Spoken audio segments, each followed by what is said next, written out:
long poem. We're going to get right into the nitty gritty, and if I have time for any explanations, I'll do it in the description. If not, this is called Worth Every Mistake. I've been writing for years. I'm copywritten and watermarked. You can find my poetry on the internet. Talk to me in the comments or message me privately, and I can give you the information. This is, again, Worth Every Mistake. Trying to stitch myself together with a fishing line that didn't always work each time that I cut too deep and I bled too much and I just didn't want to die. It's a really hard thing to believe, actually, because you see how wide these scars are. From where all I wanted to over everything wasn't just to end my life, it was to still breathe and move on. To fix what was broken, even what was cut open before, all these long days and these lonely nights that I would spend from all of you trying to hide my scars, even though you knew I would lie.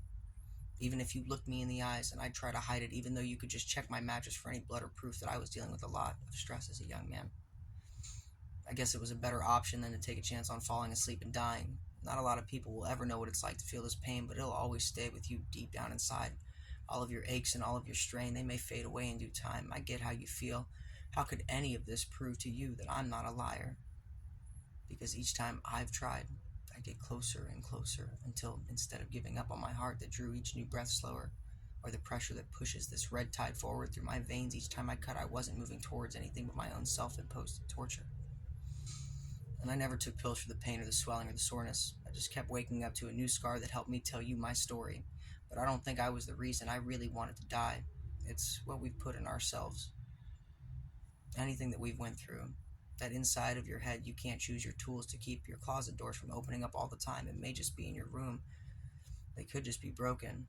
But it's just a corny metaphor for whatever you'll hold on to before you die. Between the demons and the baggage and not letting the bed bugs bite. You've shoved between the folded doors of the clothes that you've had since you were 9. You choose this place in your closet to hide your knife. Only if you could peel back the layers in my mind, I would show you where all this fucked up shit still does lie. Under the sweet smile that I have, and for most people, I guess I'm an emotional, fun kind of guy. But that's how you perceive me from that little bit of time that you've spent looking in on me from the outside.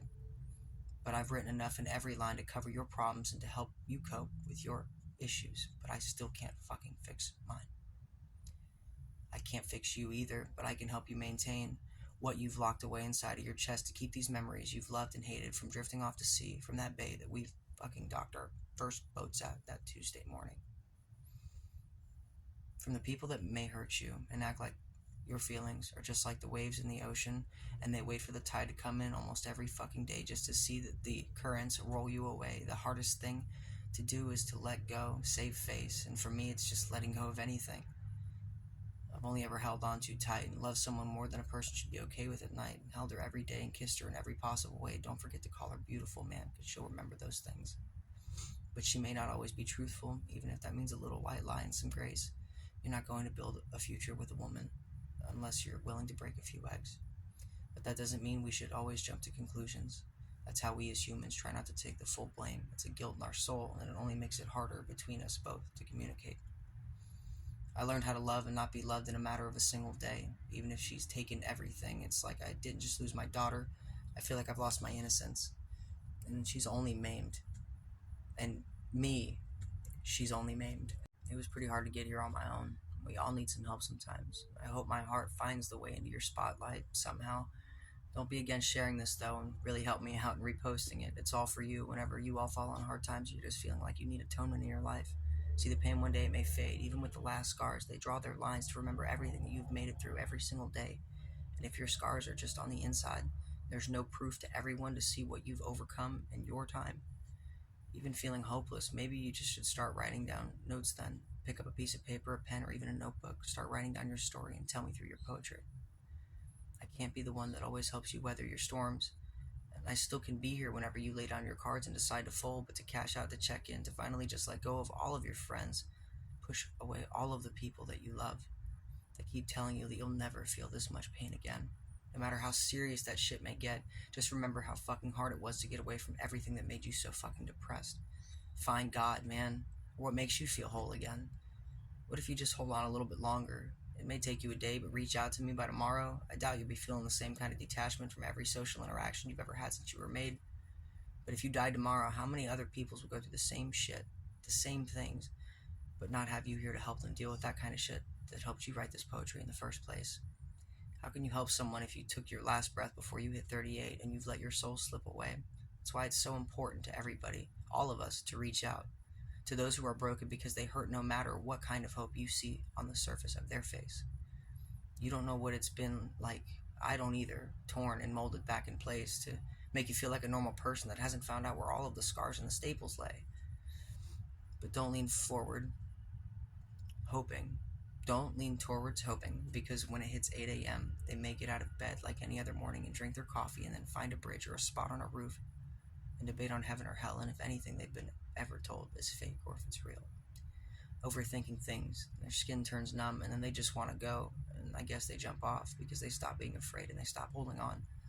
But you hold them and you let them know that at least they have you, and you're not going to let them just walk away.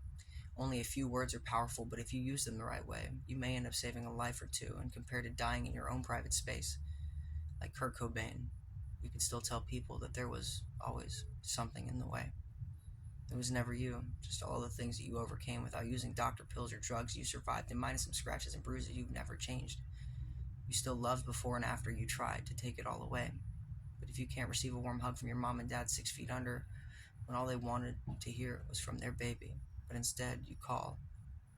Instead of call, you chose the box made out of cedar wood planks. Because of all of that, I'll always be sleepless knowing that there are people that go to sleep thinking about where the next place is they're going to wake up and take their last breath with their family and friends as they share all of this one man's memory and heartache. Don't give up first, though. Try your 3 options. Call someone you love. I doubt they won't call back. Take a walk, even a breath. Get out of your head, away from whatever made you cross this path in the first place in your head. You're still not able to smile, though, even though you've now realized how much more you've accomplished. You're not dead yet.